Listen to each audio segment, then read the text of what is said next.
Dan kalau saya melihat begini, pembeli rumah YKP itu banyak dirugikan ya. Karena harga rumahnya itu kan sesuai dengan harga umum ya. Jadi gini loh Dik Ciut, kalau dikatakan Kalau tunggu dulu, YKP itu belinya kapan? berarti YKP itu Kapan belinya? banyak untungnya kan gitu. Enggak, belinya kapan? Belinya kapan? Ya, Jadi sampean membandingkan tidak bisa YKP ketika dia mendirikan rumah sejak 54 dengan real estate yang sekarang. Dibangun tahun 54, piro regane tanah 1954. Kemudian dibangun tahun 73, berapa harganya? Anda bandingkan, gak ono istilah itu relatif lah. saya kira paman saya kan beli di daerah Pandiko YKP. Sambat wong ya. Loh, kapan? Sertifikatnya gak enek. Kapan? Sertifikat no jaluke mintanya 35 juta. Kapan belinya? Sekarang ini. Enggak, kan? kapan belinya? Ya, mungkin ya tahun 90 berapa itu kan. Jadi pertanyaan, ya. dia baca enggak surat perjanjian? Baca. Saya yakin gini, perjanjian itu kan di notaris kan. Pasti kan dibacakan sama notaris, ya. Kalau dia beli rumah, wes sergone omah. Pikiran pembeli kalau beli di rumah YKP dan YKP itu miliknya pemerintah kota itu aman kan? Aman dan termasuk sertifikatnya kan. Ternyata enggak, omah tok. Nah, Setelah itu sertifikatnya diminta biaya 35 juta sekarang ini. Bingung. Wong orang pensiunan uang dari mana kan gitu. Nah, ini meloloskan keliru. Ya enggak nah, tahu. jadi gini, kasus ini kasus. Ya. Jadi kasus ini sebetulnya diselesaikan oleh DPRD dan Wali Kota sebagai lembaga yang membentuk YKP Kota Madya Surabaya. Yang menjual itu adalah ex officio ketua pengurusnya kan Wali Kota Surabaya. Nah, anggota-anggota pengurus yang menjual itu adalah ketua fraksi PDI, ketua fraksi Golkar, ketua fraksi TNI, ketua fraksi P3. Jadi 4 ini, orde baru loh ini, yang orde reformasi tidak ada. Nah, ketika ini pengurus, kemudian dia menjual di bawah tangan, tidak dinotariskan, maka masyarakat ini membeli rumah YK termasuk saya ini adalah di bawah tangan. Jadi secara hukum itu tidak sah. Sahnya KJB-nya tidak dinotaris. Nggak dinotaris sampai sekarang, semua tidak dinotaris. Padahal itu YKP Iya, iya, iya. Makanya yang jadi pertanyaan, yang jadi pertanyaan sekarang ini adalah bagaimana menyelesaikan YKP KMS ini yang ternyata sudah dibunuh. Dibunuh di mana? Dibunuh di Dirjen AHU. Dirjen AHU mengesahkan YKPKS yang didirikan Mentik Suryo tanggal 18 bulan 9 tahun 2002. Jadi beda. Suryo, Mentik dan kawan-kawan itu mendirikan YKPKS tercatat tanggal 18 bulan 9 tahun 2002. Sementara YKT Wali Kota didirikan itu sejak 25 Juni tahun 54 sampai kemudian tahun 2002. Berarti tuduhan dugaan 60 triliun itu bukan pada satu orang aja ya? Loh, ini kan yayasan. Yayasan kan didirikan oleh perseorangan dengan memisahkan sebagian kekayaannya sebagai kekayaan yayasan. Begitu bunyi amanat Undang-Undang 16 tahun 2001 tentang yayasan. Mas, bentar Mas. Tunggu dulu. Yang namanya pendiri juga pembina. Di yayasan itu ada 3 organ, pembina, pengurus, pengawas. Nah, organ-organ ini, organ-organ yang paling utama itu pengurus. Nah, dengan dibunya YKPKS, maka hilang. Wali kota, DPRD hilang, sampai sekarang ini mandul. Meskipun mereka tahu YKP ini adalah asetnya. Tetapi ketika ini dibunuh dengan peraturan pemerintah 68 yang tentang yayasan itu 2008, yayasan itu Maka mau tidak mau yang diakui oleh negara sekarang ini adalah YKPKS, Yayasan Kas Pembangunan Kota Surabaya, yang tercatat di Dirjen AHU Departemen Hukum dan HAM sejak tahun 2002. Nah, gini Mas. Nggak ini supaya jelas kan? Kita Dua kan? tahu dulu, bolehlah yang namanya Dirjen AHU keluar bisa. Ya. Cuma bagaimana dengan akte pendiriannya? Loh. Kalau akte pendiriannya itu mencatat kekayaan YKP yang lama menjadi miliknya yang tertera dalam Dirjen AHU ini namanya perampokan. Iya.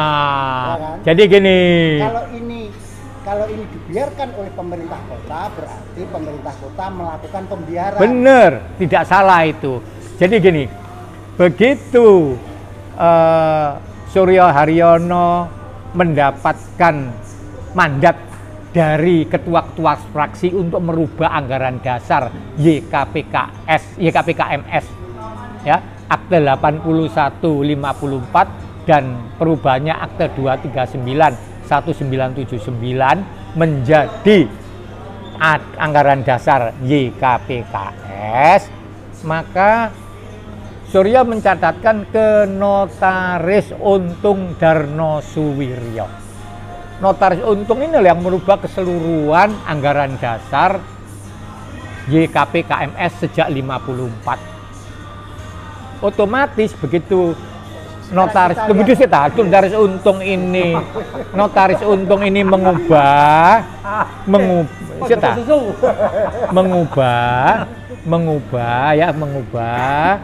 kemudian dia mencatatkan ke Dirjen AHU, ya kan? Dirjen AHU kemudian melihat kekayaan. Yayasan didirikan oleh perseorangan. Maka tercatat di situ kekayaan YKP 165 miliar, 74 miliar ya, 50 miliar. Tercatat tanggal Juni, 24 Juni 2004. Ini adalah kekayaan yang namanya bentuk uang. Saya tidak tahu apakah Oke, Mas, ya itu bisa diterima itu ya. Cuma begini, ada nggak peralihan kekayaan YKP yang lama? Peralihan dari YKP lama ke YKP yang baru yang dicatatkan di Dirjen AHU oleh Suryo Haryono CS itu. Yang namanya dibunuh. Ini kan dibunuh ya tidak pernah ada. Kalau tidak ada berarti YKPKS. Iya. Suryo Haryono CS itu adalah abal-abal. Menjara. Saya kan berkali-kali bukan abal-abal, menjara. Kalau abal-abal. Nah, sekarang tergantung penyelenggara pemerintah Kota Surabaya mau nggak menyelamatkan aset-aset YKP yang berdirinya dari modal pemerintah Surabaya. Makanya ketika dibentuk yang namanya panitia hak angket DPRD Surabaya, kapan itu? Tanggal 2011, panitia angket, ketuanya Adis Kadir, sekretarisnya Armuji, ya, anggotanya itu dari semua fraksi-fraksi, ada 14 orang.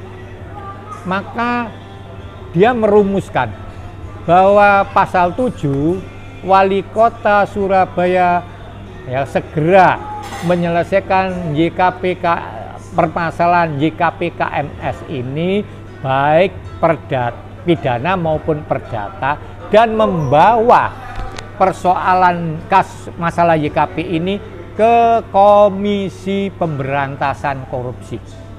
Itu rekomendasi. Iya. Jadi rekomendasi itu tertuang di dalam SK DPRD nomor 18 tahun 2012 tanggal 6 Oktober tahun tadi 2012. So, SK DPRD kan 18 2012. Risma sudah dapat ya? Risma sudah dapat. Iya, yang itu yang diperintahkan itu Bu Risma. Dan Risma berangkat ke sana. Berangkat.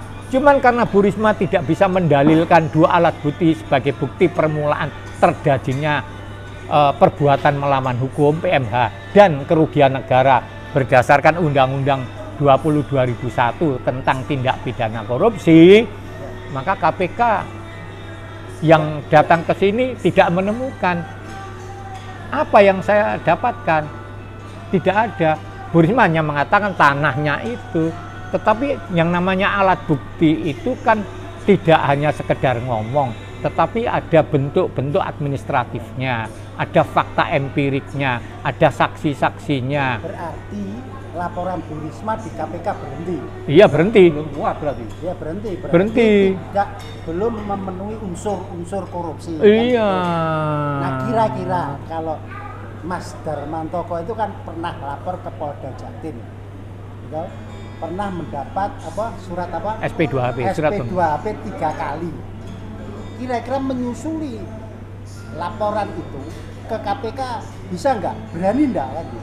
Jadi begini, begitu di KPK Bambang DH itu gagal melaporkan, saya katakan skandal YKP ke Kejaksaan Negeri Surabaya tahun 2005, ya kan? Kemudian Bu Risma gagal ke KPK. Akhirnya teman saya ini dari EJWU, East Java Corruption Watch, mengajak, termasuk saya, Ketua Forkom Pembeli Rumah YKP, Kopat, dan LSM yang lain, itu untuk melaporkan dugaan korupsi ini ke Subdit 3 Tipikor Tindak Pidana Korupsi Polda Jatim. Tahun 2017 diterima. Kita 7 orang itu kemudian disidik oleh 13 penyidik tindak pidana korupsi Polda Jatim.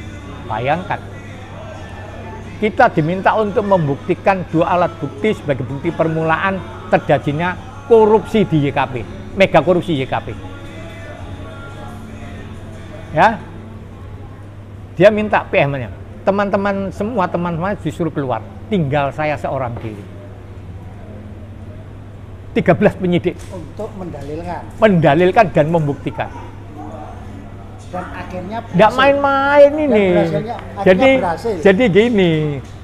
Tunggu dulu. Ketika saya mendalilkan, ya kan mendalilkan itu loh. Jadi mendalilkan PMH dan korupsi. Enggak apa-apa, Pak. Kata wajah, enggak apa-apa. Gini. Penonton tambah penasaran. Supporter aja. Malah sih wawancara malah kalah sampean. Saya tidak menyombongkan. Tidak menyombongkan diri. Tidak pernah ada yang namanya wartawan, tidak ada pernah yang kuasa hukum advokat atau siapapun mampu mendalilkan di hadapan 13 penyidik Polda Jatim dipimpin oleh seorang mayor. Mayor komisaris. Komisaris orang Bali. Dalilkan saya. Pak Dar, kalau sampean tidak bisa mendalilkan maka sampean yang saya tak dalilkan. Saya mendalilkan itu mulai maghrib, kira-kira ada 3 jam sampai jam 9. Cero. Iya. Balik sana aja, Pak. Ya. Enggak lah diedit sama. Ya. Nah. Penonton Mas Mas Jatuh moko. Ya. Nah, ternyata dalil-dalil itu diterima oleh penyidik bahwa KUHP-nya jelas palsu, ya kan? Kemudian sampai kemudian palsu, pencurian dokumen sampai ke kejahatan penjarahan. Sementara dalil kerugian itu adalah tanah yang saya sebutkan ini. Yang sekian ribu hektar itu. Ini.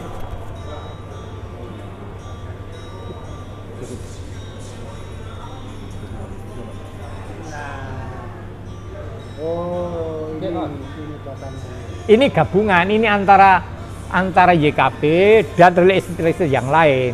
Dicatatkan yang namanya rekapitulasi itu kan sak Surabaya. Berarti kan direkap di situ miliknya YKP mana aja kelihatan. Iya.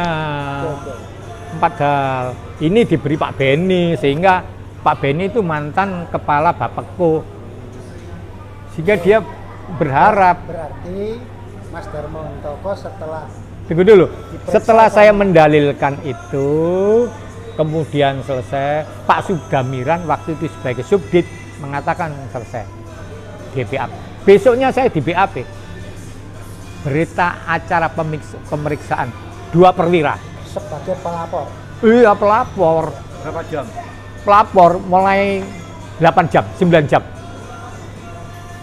Sampai jam 10 malam. Anda bayangkan, bisa tak Anda melakukan itu? Siap. Ya, tidak, ya. saya tidak nyombongkan diri. Tidak ada wartawan atau advokat atau siapapun yang mampu LSM, ya. membukti atau LSM membuktikan di BAP membuktikan. Nah, terus kok tidak ada kelanjutannya? Tunggu dulu, jangan tanya saya, itu urusan polisi. Oke, ya, terus. Ya kan? Terus. Nah, setelah itu baru saya mendapatkan SP2HP, surat pemberitahuan hasil penelitian penyidikan. Selesai. Sampai berapa kali? 3 kali. 3 kali. Berarti kalau SP2HP 3 kali muncul sampean terima, ya kan? Berarti perkara ini kan sudah dianggap, kalau istilahnya kan A1 kan? Iya, A1. A1 dan juga harus dilimpahkan di kejaksaan. Mestinya proses ini adalah gelar perkara sampai penetapan tersangkanya. Yang saya laporkan itu 4 orang. Berarti tunggu dulu, yang saya laporkan 4 orang di Polda. 1 Surya Haryono, 2 Mentik, 3 Sartono, 4 Khairul Huda. Persis apa yang dilaporkan oleh Bu Risma. Sebelum itu. Ya, ini kan pengurusnya, pengurus intinya kan ini. Adalah Bu Risma menambah 1 orang, Catur Hadi Nur Cahyo.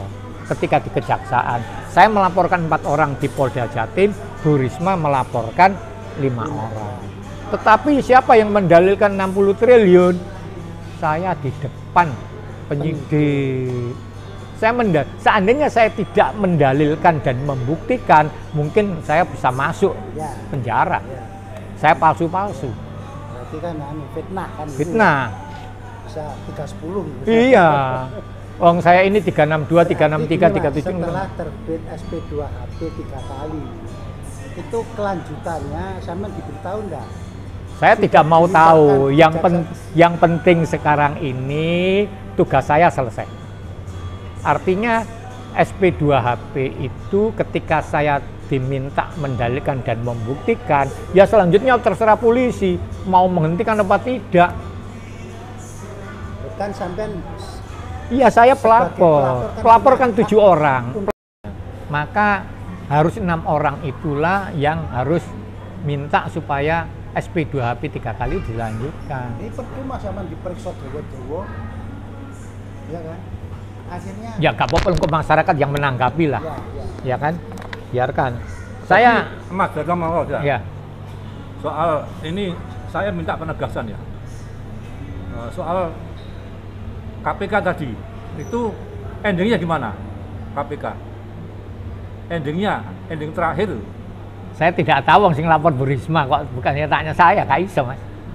Enggak, artinya belum ada kelanjutannya kan? Enggak tahu, karena yang lapor itu kan Bu Risma. Ya, kalau yang polisi tadi itu? Saya kan sudah dikasih SP2HP 1 kali takon, SP2HP keluar 2, yang kedua, yang ketiga itu kan tanya semua. Ketika tanya yang apakah keempat, saya tidak tahu. Saya hanya nanti itu. SP2HP 1, 2, 3 itu sampean 3-3-nya pegang semua? Iya.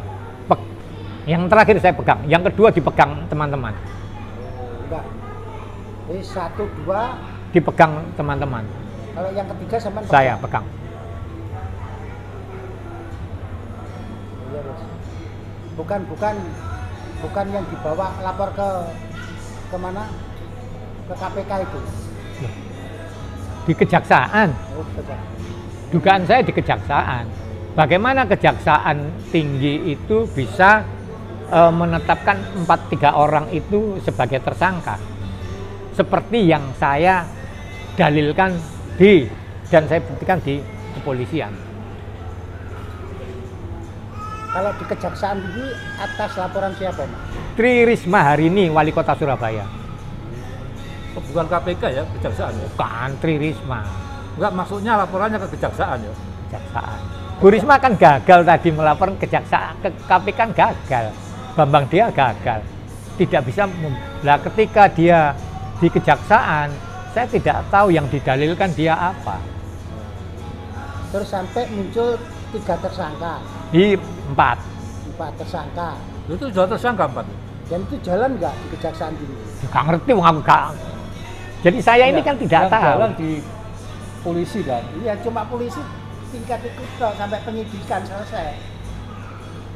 Demikianlah teman-teman bincang-bincang kita dengan Mas Darmantoko, wartawan senior yang belakangan getol mengirim saya tentang apa ya, postingan di Facebook, kemudian di-share ke saya, yaitu tentang bagaimana apa itu pembunuhan YKP. Ya.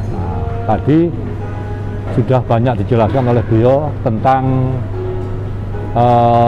benar atau tidaknya, itu barangkali nanti akan apa ya, hukum yang menentukan. Nah, tentu upaya Mas Darmantoko ini patut kita apresiasi. Nah, kembali lagi soal benar atau tidaknya, yang berhak menentukan adalah hukum. Tetapi apa yang dilakukan Mas Darmantoko barangkali sebuah upaya untuk mengkritisi sesuatu yang sekiranya tidak berkenan di hati beliau. Assalamualaikum warahmatullahi wabarakatuh. Waalaikumsalam.